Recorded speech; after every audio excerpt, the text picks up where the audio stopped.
Fall is all about cozy comforts, and with Hero Bread, you can enjoy all your favorites and still hit your health goals. From breakfast bagels and meal prepped enchiladas to mouth-watering burgers and cheesy noodles. You won't believe Hero Bread's options have 0 to 5 grams net carbs and are high fiber from the taste and texture. And right now, Hero Bread is offering 10% off your order. Go to hero.co and use code FALL25 at checkout. That's FALL25 at HERO.co. All figures are per serving of Hero Bread. Contains 2 to 18 grams of fat per serving. See the product nutrition panels on hero.co for more information. Pet Life Radio.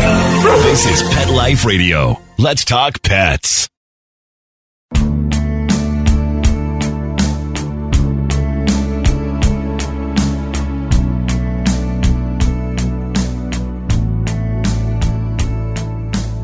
Yes, everybody. You know the drill. We've started this podcast to help anybody who's remotely interested in trapping and neutering animals. We're the help we didn't receive when we first wanted to get involved, and we want to be your new friends in the TNR world. Today, you have me, your host, Adelle, and I'm here with April King. Thanks for joining us, April. It's really nice to be here, Adelle, and to see you again. You too. It's been a while. So, a quick introduction. April is from an organization called Kotor Kitties. Kotor is a city in Montenegro. Originally, April discovered the plight of free-roaming cats while living in New York. After learning how to TNR in multiple cities in the US, she took a trip to visit the city of Kotor in Montenegro, which is known as the City of Cats. However, she quickly learned there was no sterilization program in Kotor, or actually in Montenegro in general. So that's how Kotor Kitties was born. And while the original goal was sterilizing a modest 10 cats, Kotor Kitties' TNVR program has truly transformed the lives of free-roaming cats in this tiny Balkan country. Welcome, April. Thanks for being here. And when we begin, we like to gently start our conversation by asking our guests a question of how did you start thinking about animal rights or animal rescue? I don't know that I did, but as a 10-year-old child, we had our first family cat who my parents didn't spay. And it made a huge impression on me. That was 1964, 65. And it was right about the time that Lady Bird Johnson was doing her Make America Beautiful and Don't Litter campaigns. And Nationally Humane Society and the ASPCA and others started picking up on the idea of don't litter. And I just thought that was the cleverest thing. And my goal in life became to make sure cats got spayed and neutered, because living with the alternative was not a happy thing. And I really loved my cat and wanted her to be happy and healthy. Yeah, that's a really good reason to get them neutered. Thank you for sharing that. So you started in the US, as we said, and you eventually made your way to Montenegro. Could you ever have imagined you would be heading up one of the largest sterilization programs in this tiny little country of Montenegro? No. I learned how to trap in 1981 simply because the New York neighborhood where I was doing community organizing had lots and lots of cats living in basements and crawl spaces under the buildings. And it was very slow work to make friends sitting on the sidewalk with a dish of food. Like, it took me, months to catch my first cat. And then I heard, oh, there's a way to do that with a trap. So I was off at that. It was like, oh boy, let's go. That's awesome. Yeah, it's really interesting, I think, to point out that a big point of learning about all of this was in New York, because I think I lived for quite a few years in and around New York, and I've never seen a cat there. It just had not occurred to me that cats live, and ultimately I wasn't looking for them, right? Because they are everywhere, and they live in basements, as you said, and there's huge spay and neuter efforts happening all across New York, all across the different boroughs. But I just wasn't looking, and I think a lot of people just don't see the sheer number of cats who are being fed in colonies, who are being spayed and neutered. So that's quite cool. And for anybody who's unfamiliar with Montenegro, this is a little country in the Balkans. I had no idea where it was as well when I started my journey, and I hadn't planned on ending up there. But April and I met when I spent 2 months in Montenegro, and was just kind of starting out, learning about spay and neuter and really wanting to get involved, but not really sure how. I was just kind of running around with a little plastic carrier thinking, how can I get these cats to go inside? And I found Kotor Kitties, and April and I spoke, and I met the team, and I realized they had this really cool program running and just didn't have enough people to do trapping. You had all the equipment, you had the vets, you had all these processes set up and had been operating for quite a few years and doing thousands and thousands of sterilizations. And so I jumped in, did some trapping for 2 months, met April, learned about the island, learned about the vets, and yeah, it was a really, really cool experience. It was one of my first larger scale spay and neuter experiences. So I'm really grateful for that. How often do you go to Montenegro and pick up a trap yourself these days? I try to go once or twice a year and stay for a couple of months at a time. I was locked down there for 6 months during COVID. So I was able to do a lot of trapping then. The vets there did not close the way they did in the U.S., but because we are highly dependent on tourists for our funding, there were no tourists. So our problem was not access to vets, it was lack of funding. So because of health problems, I had a year when I only had a 3-week visit. And then, like I say, I had 6 whole months during COVID. But yeah, once or twice a year has been the goal. And now, as my husband is reaching retirement, that's going to become less practical or less doable simply because I self-fund my visits. And so our family income will be greatly reduced. Yeah, definitely. I think there were quite a few instances I heard where people used COVID, where there were less tourists, to get a big jump on trapping because there was nobody to interfere with trapping. But also, you weren't really supposed to be out on the street, so you had to get special permission here in Greece to go out and trap, and you couldn't be out past a certain time, and it was a whole covert operation. That's really interesting. So speaking of funding, how did you guys make your way around that problem of not being able to rely on the tourist donations anymore? Did you switch strategies, or did you just do less sterilizations during that time? Fewer sterilizations that year. You can see a drop off and then a pickup again. So the goal starting out was to become tourist dependent or largely tourist dependent, and to learn how to build relationships so that long after people had left Montenegro, they remembered how important it was to keep helping those cats. And we're not good at that. That's, as far as I'm concerned, one of our huge failures. But I had an experience in nonprofits with grant writing. So we had a 5-year bridge of successful grant writing while we were supposedly gaining these skills of, building relationships with tourists to take over when the grants sort of had run their course. And Okay. So now we're struggling in that. Oh, we haven't learned this, have we? We better get busy. Okay. And do you have any practical advice for anybody who is approaching this? Either they want to branch into more so grant writing to receive larger donations so they can sterilize more cats, or to take advantage of being in a tourism dominant area and connect with the local tourist community? I think diversifying is the best advice I can give. So don't count on grant writing to sustain you long term or to sustain the daily, everyday spay neuter, because it's an interest that sort of comes and goes with different funders, whether it's PetSmart and Petco Charities or, other organizations. You just can't count on it. And for an American nonprofit like us that works in Europe, there's a lot of closed doors simply because we work outside the country and they want to focus the funds here at home, where, of course, we do have a tremendous problem. Not so much in the Seattle area where I live. That's where I learned my high volume spay neuter lesson of how you can turn around the situation for animals in a few decades. But in the rest of the country, there are many places that have not reached that level yet. I have no argument with them wanting to spend money here, but at the same time, European funders look at you and say, "You're wealthy Americans. What do you need us for?" So, it's kind of a catch-22 situation. Yeah, definitely. And I think especially when it comes to writing and applying for grants, there seems to be this perception that being a registered charity is a vital component of that. Would you say that was a big reason why you were eligible and receiving some of the grants that you did? Yes, definitely. I think so. Early on, we looked closely at could we have a contractual relationship with a representative group rather than forming our own nonprofit.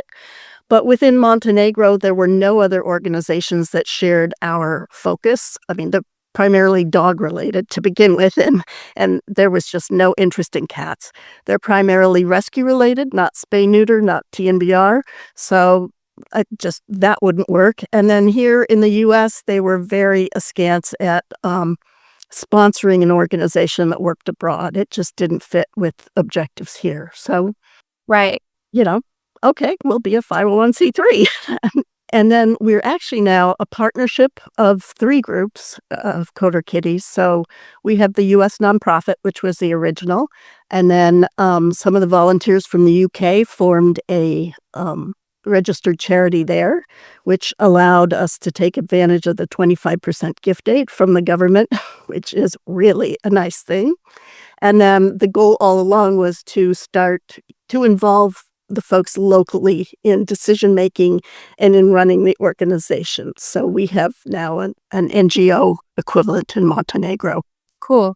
Yeah, for anybody that doesn't know, this gift aid program is for UK charities. And as you said, can have a huge impact because you can get 25% of the original donation of the taxes that are taken. The original donation from UK citizens, I guess it is, or taxpayers. Yeah, so that's a huge benefit. So we're registered for England and Wales. Cool. Okay. We were talking a little bit about this on our first episode, actually, when we were speaking about TNR versus TNVR and how a lot of times when we are applying for grants, there's always these like rigid lists of things, right, that you have to meet in order to be applicable and receive the grant. And sometimes it's charity registration, but a lot of times I've seen it's cost, right? So these organizations want a really low cost and they just want it to go towards the sterilization in as high volume as possible. One question we were discussing is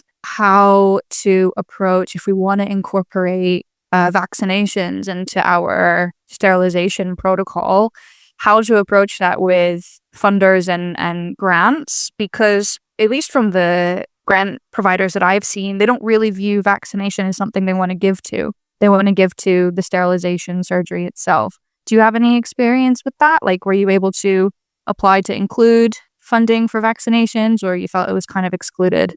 Yes, it's actually a very messy topic for us. So when we first started out, it was just a group of Americans and Montenegrins, and our goal was to quickly show how high volume of spays could affect things. And we purposefully did not include vaccine, but we wrote our mission statement so that that would be added when we felt like we had stable funding, we built enough numbers and stability in the program. And that was set out at the beginning by conscious choice. And the problem was that we didn't really, the only word I can think of, because at my age I lose words a lot, is indoctrinate new volunteers. So when the UK group started, they had no such cultural memory in their DNA and had no interest in funding vaccinations. So this was something that when we felt it was time, the American group took on alone. So it became quickly a messy sort of oh dear, how are we going to split this up? And now we're solely responsible for the fundraising. And I'm not saying that the UK group is wrong in their attitude. I'm saying we started from a different place and didn't share that, which is unfortunate. So we started fundraising just off of a GoFundMe, and then I started writing it into grants where I could. And so we've successfully now had 2 tenders, they're called, sort of like grants, from the municipal government of Kotor. And they're perfectly willing to pay for, they see having the tourists reassured that the cats are vaccinated to be a really good thing. So they have no question about paying for that. Another German funder actually insisted that we had to provide rabies vaccine. They wouldn't fund without it, which was interesting. Yeah. We haven't had anyone turn us down on including vaccines in a proposal. So we do work directly with a distributor to get it for as low a cost as possible. So we started out with a goal of €5 for an FVRCP and €2 for rabies. We were a little bit over that for FVRCP, and we're actually up to like 6.06 now for the infectious disease vaccine. And I think we're still at about 1.75 for rabies. Possibility means you have a chance. Passion opens the door to all possibilities. When I feel like anything's possible, I feel kind of giddy. I want to be an astronaut, an artist, an actress. To visit another country. All I need is a backpack and a pair of shoes, and I'll find a way. That I'm able to do anything I set my mind to. I've never felt like more things are possible than right now. In the right shoes, anything's possible. DSW, countless shoes at brag-worthy prices. Imagine the possibilities. Warning, the following ZipRecruiter radio spot you are about to hear is going to be filled with F words. When you're hiring, we at ZipRecruiter know you can feel frustrated, forlorn even, like your efforts are futile, and you can spend a fortune trying to find fabulous people, only to get flooded with candidates who are just fine. Fortunately, ZipRecruiter figured out how to fix all that. And right now, you can try ZipRecruiter for free at ZipRecruiter.com/zip. With ZipRecruiter, you can forget your frustrations because we find the right people for your roles fast, which is our absolute favorite F word. In fact, 4 out of 5 employers who post on ZipRecruiter get a quality candidate within the first day. Fantastic. So, whether you need to hire 4, 40, or 400 people, get ready to meet first-rate talent. Just go to ZipRecruiter.com/zip to try ZipRecruiter for free. Don't forget, that's ZipRecruiter.com/zip. Finally, that's ZipRecruiter.com/zip. So obviously, the more you buy at a time, the better.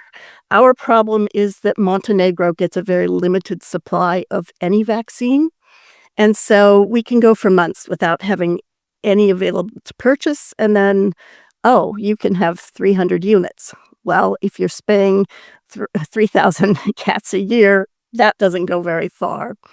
We also started with the thought that we would be vaccinating kittens that the people we work with were caring for as part of a foster program, that trying to protect their work would be the greatest benefit maybe we could do. And what we found was that the vets were highly resistant to following the sort of shelter protocol that you would give in the U.S.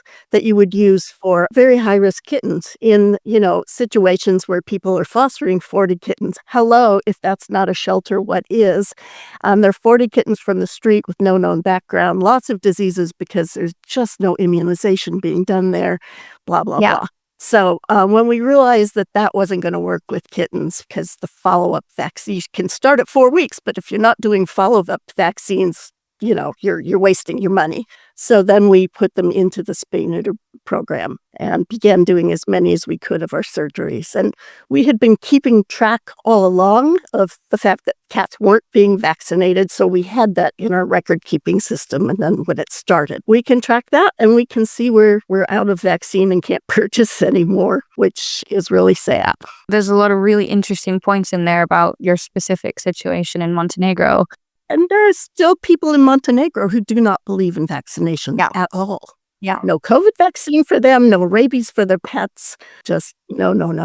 So that's an interesting sort of side issue that we've had to deal with. Definitely.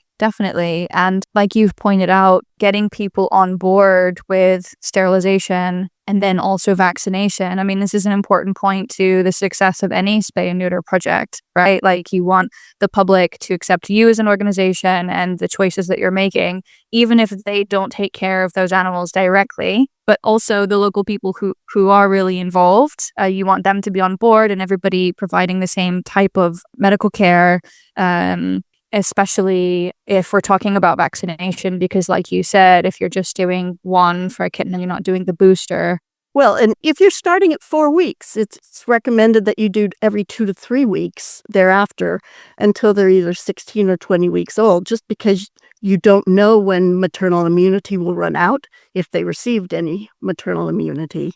And so many kittens are thrown out in Montenegro with, umbilical cords attached. I've received pictures of them still wet from birth.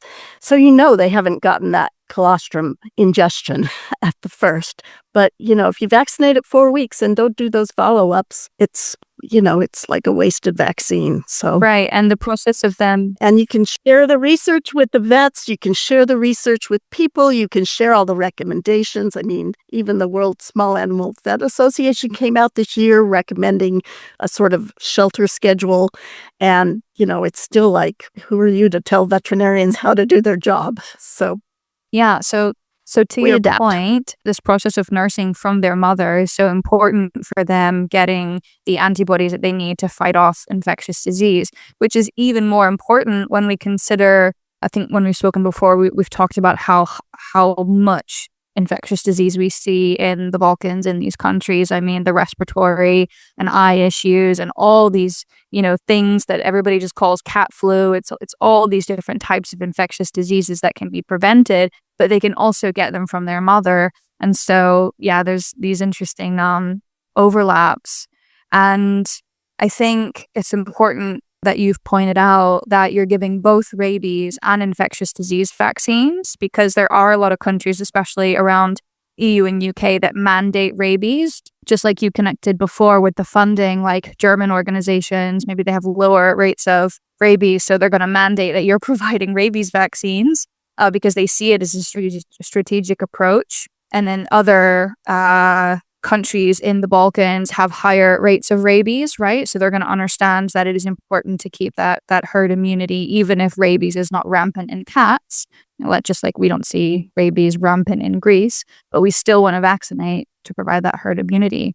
But infectious disease, that's really the important one, isn't it? Because there's so many costs related to that spay and neuter programs incur, because they're trying to treat all of these diseases that they get from birth, basically. What are some of the common conditions you see in Montenegro, and have you seen some difference in their health since introducing the vaccines? I can't say we're vaccinating at a level where we see differences in health, other than I have helped raise a couple of litters of kittens where they were vaccinated starting at 4 weeks.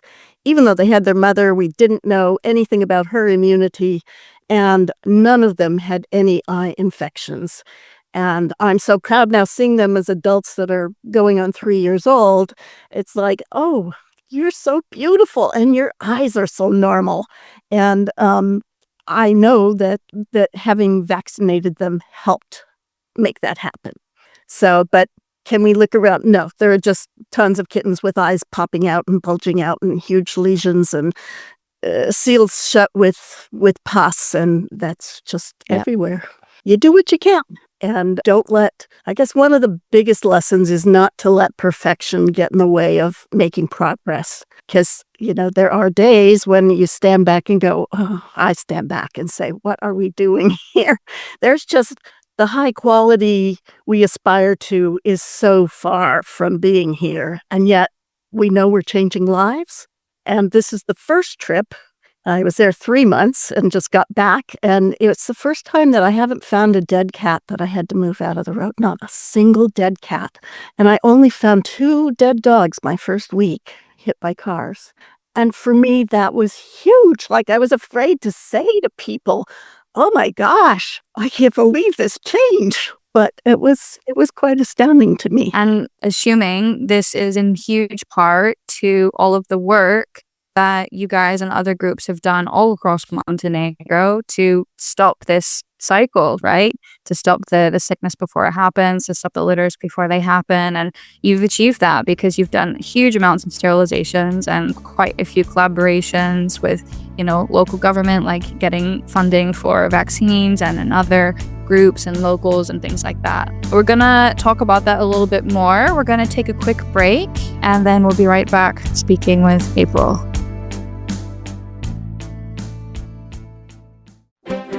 You know the expression, Cats have 9 lives. Well, what if you can give them one more? The Give Them 10 movement is on a mission to help give cats an extra life. How? With spay and neuter. Spaying or neutering your cat helps them live a longer, healthier life. And it helps control free-roaming cat populations too. Learn more about the benefits of spay and neuter and meet Scooter, the neutered cat, at givethem10.org. That's givethem10.org. Let's talk pets. Let's talk pets On Pet Life Radio. Pet Life Radio. PetLifeRadio.com.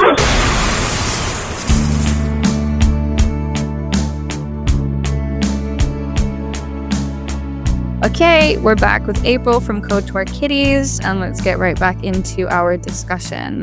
So, one thing I want to ask you is about all of these partnerships that you've done with different volunteers, with different groups in all different cities across the country. Can you tell us a little bit about that, how Kotor Kitties has partnered with other organizations and got volunteers involved? I would say a lot of hesitation among the local NGOs when we first started, partly just that they were focused more on dogs and on rescue. So I will say I'm really grateful that NVO SPAS, which is a takeoff on dogs, liked our idea of focusing on Spay-Neuter Awareness Month, one of the early Februaries when we were active. And we did a collaborative project with them that actually sort of, I think, 14 other NVOs signed on to help sponsor. So for me, that was a huge win, that we were suddenly on talking terms and collaborative terms with another group. And we differ with many groups in terms of pediatric spays, in terms of TNVR, sort of the idea of releasing a cat that hasn't been bandaged, collared, and held for 7 to 10 days is still very controversial there. So we differ on pregnant spays. So we have so many areas of difference, but we were able to come together finally on one collaboration and lay aside all those differences. We just want these animals spayed and neutered so the overpopulation starts to reduce. And that was wonderful. There are some collaborations. Then we've had some expats. One with Tivat Tabbies. Nicole Darcy lives there in Kotor now, and she's the founder of Tivat Tabbies. And she is really active in arranging spay-neuter and running cats around. She's a school teacher, so she does a cat day at school every year and raises funds for spay-neuter and for feeding. So that's been wonderful. And then Karen Leong and Kenrick Erickson are a couple of volunteers from the U.S., and they were about to start a spay-neuter program when Kotor Kitties started. So they initially started helping us, and then they formed their own group with their own funds called Spaying It Forward. They come to Montenegro probably once a year and work around Kotor Old Town, where they've developed relationships with people. And now they're working in Albania to address the problems sort of along the border of Montenegro and Albania. And Kenrick still maintains our database for collecting the online spay information, which is wonderful. So that's sort of it. And then the municipal government of Kotor, we approached pretty carefully after close to a year with just some facts about what we were doing. Like, we've been flying under the radar till that point, but like, here's how much money we have invested. Here's how much tax dollars have come in through our spay-neuter program, because we are paying the 21% tax on those surgeries. And here are some ways you could help us. And we didn't ask them to build a shelter. We asked them for signage. We asked them for help making tourists more aware of our program. And that actually went down well. They changed, for the first time, I think it was 2022, changed their applications for NGO support to include animal welfare. They had never done that. And specifically to include spay-neuter. Amazing. Yeah, I thought so. And the overall Montenegrin government at that point also put out tenders, they're called, that included spay-neuter of dogs instead of just support for feeding or support for a shelter improvement. It was specifically for spaying and neutering the dogs. It did not at first include cats, and they are no way interested in talking about targeted spay-neuter because their goal is to make as many NGOs viable as possible. It's not really to change the population or change the animal welfare. But, they've authorized those funds to be spent. And then most recently, the Kotor Tourist Organization has started fundraising for the cat and using the money to pay for spay-neuter, pay for food. And last year, when a cat was shot with an air gun and paralyzed, with an older cat within Old Town that had been known, for many years, very popular cat, they immediately posted about it, made sure the vet bills were all covered. She did die within 4 or 5 days. And it was the first time they ever took a political statement on how wrong it was to abuse a cat that way. So that was a huge step because they had never wanted to be seen as promoting spay-neuter so openly or promoting even kindness. I mean, the basic message of kindness. And here was this man lecturing the local population about this is not who we are as a people. Don't do that. So that was a nice thing to see. And, it's not just us. It's many, many tourists. It's many expats that are settling there. The Russian influx has really helped promote animal welfare. So there are sort of a bunch of factors that came together all at once. And it's nice to see. Yeah. Those are all really inspirational points of the impact of this work and all of these different groups of people coming together and starting to see a little bit of human behavioral change in addition to the field work that we're doing on the ground. I think this idea you pointed out before of we have these different ideas of pregnant spay or how young to neuter a cat or even to introduce vaccines, but still, we all at least need to get them spayed and neutered to try to stop this constant cycle and have some kind of positive impact. So still, let's come together. Whereas I think a lot of communities in animal rescue and welfare fragment at those points. And they're like, okay, well, then I'm going to go do my own thing and we're not going to work together because I don't agree with you at all. And I think especially around the municipality, right? There's so much frustration around municipalities and what they should and shouldn't be doing and their standards of care and stuff like that. We talked a little bit about this on the last episode, how especially in Greece, nobody wants anything to do with the municipality. No municipal shelters, no municipal vet programs for spay and neuter. But there are points of support and collaboration that can really advance our work. And we cannot do it all alone. And yes, we may have our differences, but you've just illustrated how all these pieces can come together to create a picture of some kind of progress. To hear that local attitudes have changed and more people are getting involved is really cool as well. What do you think about local attitudes in general right now? Is it leaning towards more being open with sterilization? Are people understanding not just to throw away kittens? Because back some years ago, there used to be a lot of abandonment, right? There still is. Sadly, there still is. My theory is they're no longer drowning the kittens up in the villages or that they're now abandoning them as a chance for life. Just a theory. But because we are still seeing so many abandoned kittens, I think we're finding fewer neonates. I mean, just from what I see on Facebook and what I ran into, more in the 3 to 5 week range abandonment.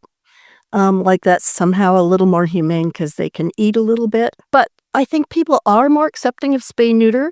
And the biggest thing that has changed that is not anybody preaching. It's after a neighborhood has been TNR'd, suddenly people notice, oh, it's really more peaceful here. Gosh, I know I didn't want those male cats to be neutered, but wow. Look at them. They're just snoozing away in the sun over there instead of fighting. And people have are the most effective way to spread the message. It's like they have the cat spayed because they're a little bit more forward thinking. And then they start talking about what a big behavioral difference it made. And so suddenly a neighbor's willing to try it, or a friend or a family member. And we don't have money for billboards to put those messages up. So it's really nice that that word of mouth has carried so much impact. It's definitely changing. I think we didn't count on the demand for sterilization growing as quickly as it did. So that, was one of the things early on that caught me off guard, was that I thought, well, it took us, 10 weeks to sterilize. Well, we were begging people to spend the money for the first 10 cats. We got 8 of them done and still had funds for 2. And, nobody was coming forward. But once the word really got out, then suddenly within the first year, we had done 800, the first calendar year. Is that what I mean? Yeah. From like October to October. Yeah. Yeah. Then the first calendar year, it was actually well over 1,200. So that's awesome. That was just surprising to see after begging people to use up those 10 spays at the beginning.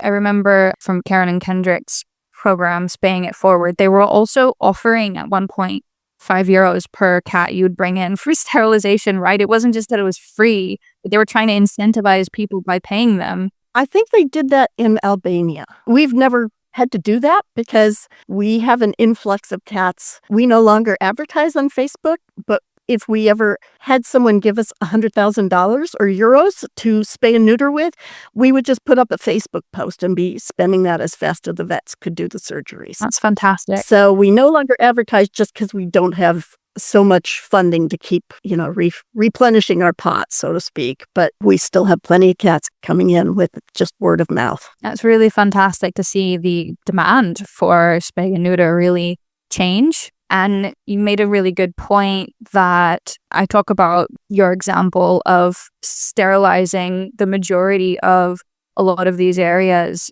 quite a lot, because it's this point of doing all of this work, the cats being healthier after, and that convincing the local community that it is a step in the right direction, that there are benefits, like you pointed out, with the male cats not fighting and, sick and dying kittens everywhere. They can see the tangible benefits to the cats that they live around in the community, and potentially also feel more a sense of pride and want to communicate with them more, be more involved in feeding, take a little bit more care, and be participant in this success of the animals doing better. And really that starts with what you described as like having model colonies, right? Having model neighborhoods where pretty much everybody is sterilized as close to 100% as possible. 100% is hard, but as close as possible. And that really being a demonstration of what could be better and changing attitudes. So that's a really awesome point to conclude our conversation on. Thank you so much for sharing all of this. It's been really interesting to hear. Thank you, Adelle. And thank you for that visit in Montenegro that when we first met. That was just a wonderful opportunity to see somebody really go in and target areas and help produce, the documentation we needed on the cats. It's still not happening. We need more of that, but you learn, you grow, and you keep working at it one cat at a time. Yeah, definitely. I still think, it's such a beautiful place. Like, staying in Montenegro is one of my favorite memories of traveling and doing TNR. And it was one of the first experiences I had where I could go and stay in this beautiful place. I was working online, so it was possible. And in my spare time, I was just running around with a trap in these different areas and trying to neuter the whole colonies. And you were directing me to which vet to go to, and we're coming up against all these challenges and finding solutions. It was my first time, learning how to trap at a larger volume and also doing more strategic colony-based TNR. So it was a profound experience, because look where we are now. That's all I do. It was a real turning point.